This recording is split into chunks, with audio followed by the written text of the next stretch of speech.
আসসালামু আলাইকুম, আমি শাহেলা আপনাদের সবাইকে আমার কিচেনে ওয়েলকাম জানাচ্ছি। আমি আজকে আপনাদের সাথে খুব মজার একটা রেসিপি শেয়ার করব। এটা হলো powder milk brownie. Normal brownie থেকে এটা একটু ভিন্নধর্মী এবং স্বাদে অনেক বেশি মজা।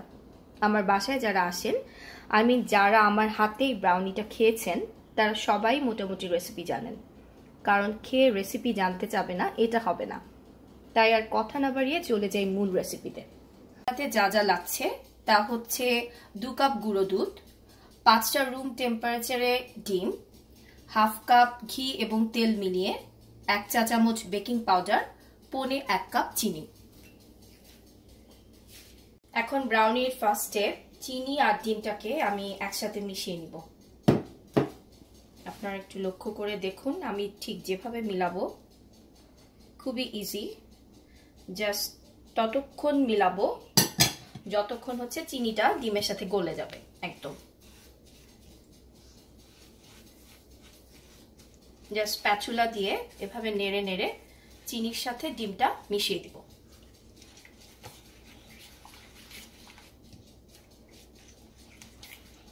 আর ডিমটা রুম টেম্পারেচারে ছিল।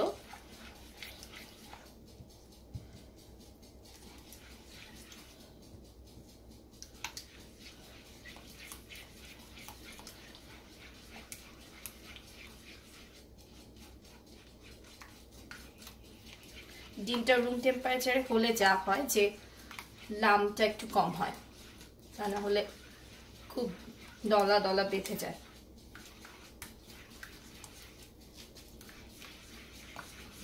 স্প্যাচুলা দিয়ে নেড়ে নেড়ে জাস্ট মিশিয়ে দিবেন। এই স্টেপটা খুবই ইজি।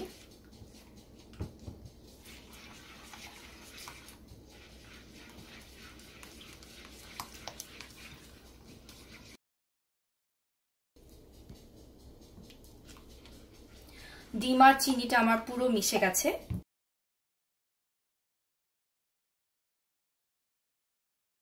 এখন আমি ব্রাউনির সেকেন্ড স্টেপে চলে যাচ্ছি। এটা হচ্ছে আমি ঘি আর তেল দিয়ে একটা নন স্টিক পাতিলে আমি হচ্ছে গুঁড়ো দুধটা টেলে নিব আস্তে আস্তে করে।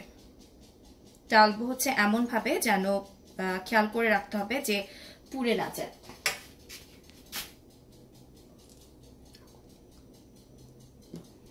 আগুনটা হচ্ছে খুবই অল্প আছে রেখেছি আমি। এখন আমার আগুনটা হচ্ছে মাঝখানে একটু বেশি। এখানে আমাকে একটু ফোকাস করতে হবে যে যেন কোনোভাবেই পুড়ে না যায়, কারণ দুধটা যদি লেগে যায় তাহলে ব্রাউনির টেস্ট আর একদমই ভালো হবে না।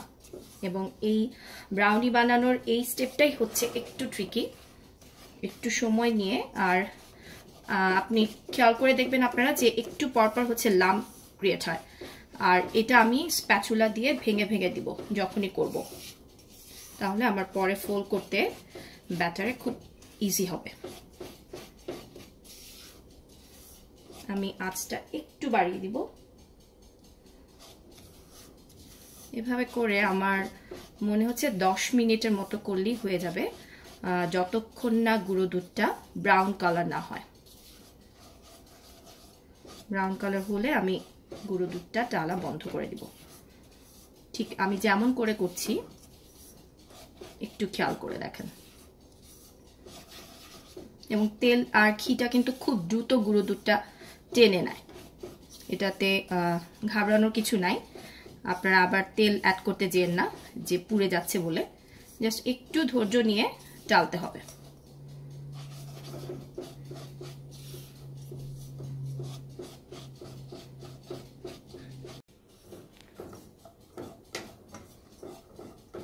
আমার টালাটা মোটামুটি হয়ে আসছে।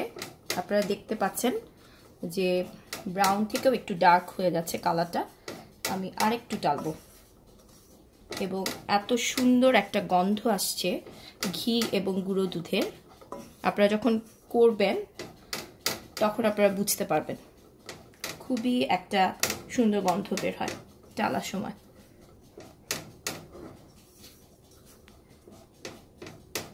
এবং এখনো লাম্প আছে। যখন আমি এটা ঠান্ডা হতে দিব তখনও আমি স্প্যাচুলা দিয়ে নেড়ে লাম্পগুলো ছাড়িয়ে নিব। এবং আগুনটা আমি একদম কমিয়ে দিচ্ছি এখন, কারণ তাহলে লেগে লেগে যাচ্ছে।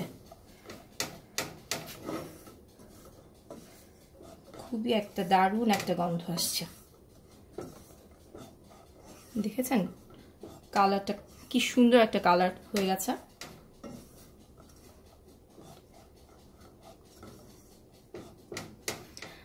আমার এটা হয়ে গেছে, আমি এখন এটা একটু 15 মিনিটসের জন্য একটু রেস্টে রেখে দিব।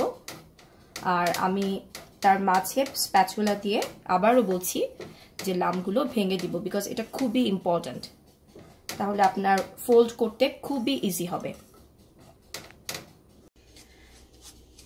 আমার গুঁড়ো দুধটা চালার পরে, ঠান্ডা হবার পরে এই কালারটা একটু ডার্ক, ঠিক কফি কালারের মতো হয়ে যায়। আপনারা দেখতে পাচ্ছেন খুব সুন্দর একটা কালার এসেছে এটা, এবং ঠান্ডাও হয়ে গেছে। এখন আমি যে আপনাদের 1 চা চামচ বেকিং পাউডারের কথা বলেছিলাম সেটা আমি মিশিয়ে দিব গুঁড়ো দুধের সাথে। এটা জাস্ট স্প্যাচুলা দিয়েই, এই ব্রাউনিটা তৈরি করতে কোনো বিটার বা অন্য কিছু দরকার হয় না, স্প্যাচুলা দিয়েই করা যায়। জাস্ট গুঁড়ো দুধটা একটু ধৈর্য সহকারে টেলে নিতে হয়। এই পার্টটা যদি আপনারা ধৈর্য সহকারে করতে পারেন তাহলে ব্রাউনি বানানো খুব ইজি। এবং প্রথমে করলে একটু টাফ মনে হতে পারে, তারপরে আপনি যখন 2-3 বার বানাবেন দেখবেন একদম খুব ইজি মনে হবে আপনার কাছে।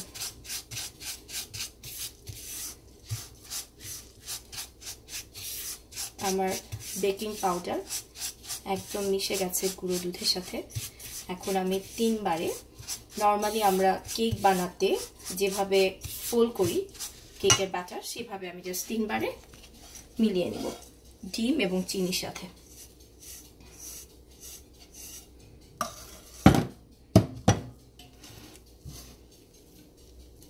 জাস্ট ঘুরিয়ে ঘুরিয়ে স্প্যাচুলা দিয়ে আমি একদম স্মুথ একটা ব্যাটার যখন হবে তখন আমি মেশানো বন্ধ করে দেব। এবং আমি আগে থেকেই হচ্ছে একটা, যেহেতু এটা বান্ট প্যান, এই প্যানটা আমি খুব ভালোভাবে ঘি দিয়ে গ্রিস করে রেখেছি।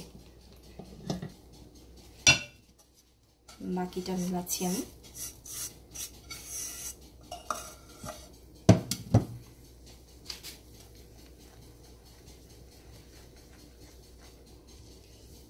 আস্তে আস্তে ব্যাটারটা ঘন হয়ে আসছে।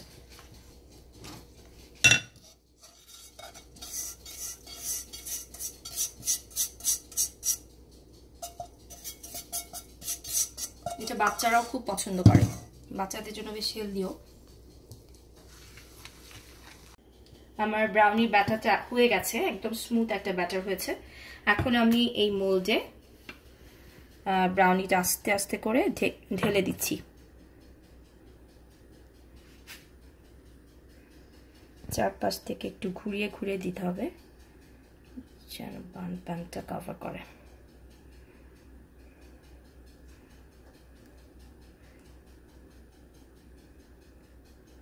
প্যানে তাওয়াটা একটু ঝামেলা হলেও দেখতে বেশ সুন্দর দেখায়। আচ্ছা, এবার আমার মোল্ডে পুরোটা ব্যাটার আমি দিয়ে দিয়েছি। আমি একটু নেড়ে একটু ট্যাপ করে দিচ্ছি যে নর্মাল যে এয়ার বাবল ক্রিয়েট হয় সেটা তাহলে চলে যাবে। এবার হচ্ছে আমি 200 ডিগ্রি সেলসিয়াসে ঠিক 30 থেকে 35 মিনিটের জন্য ওভেনে বেক করার জন্য দিয়ে দিচ্ছি। আর 30 মিনিট পরে আমি একটা টুথপিকের সাহায্যে একটু চেক করে দেখব যে টুথপিকটা ক্লিন হয়ে আসছে নাকি।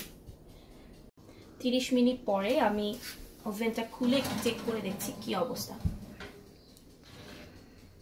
এখনো পুরোপুরি হয়নি। আর আমি একটু বলে রাখছি যে এটা ওভেন টু ওভেন কিন্তু ভ্যারি করে, এখনো ক্লিন আসছে না পুরোপুরি, দ্যাট মিনস আরেকটু হবে। আমার ওভেনে একটু সময় লাগে, সো আপনার ওভেনের উপর ডিপেন্ড করবে। আমার ওভেনে নর্মাল ওভেন থেকে একটু সময় লাগে। প্রায় 40 মিনিট হয়ে গেছে, একটু চেক করে দেখছি, এখন ক্লিন আসছে। দ্যাট মিনস ব্রাউনিটা হয়ে গেছে, আমি নামিয়ে ফেলবো। আমি নামিয়ে এখন একটু ঠান্ডা হতে দিব, তারপরে আপনাদেরকে আমি 20 মিনিট পরে আবার দেখাবো যে কেমন হয়েছে আমার ব্রাউনিটা। মোল থেকে বের করার পরে আমি একটা নর্মাল প্লেটে জাস্ট ব্রাউনিটা রেখেছি এবং একটু জাস্ট এমন গুঁড়ো করে তার উপরে একটু ছিটিয়ে দিয়েছি। বাচ্চারা বেশ পছন্দ করে বাদাম, আর দেখতেও সুন্দর হয়েছে। এই হলো আমার গুঁড়ো দুধের ব্রাউনি। আমি আশা করি আপনারা সবাই ট্রাই করবেন। সবাইকে অনেক ধন্যবাদ ধৈর্য নিয়ে আমার ভিডিওটি দেখার জন্য। পরবর্তীতে কথা হবে অন্য কোনো রেসিপি নিয়ে। সে পর্যন্ত ভালো থাকবেন। আল্লাহ হাফেজ।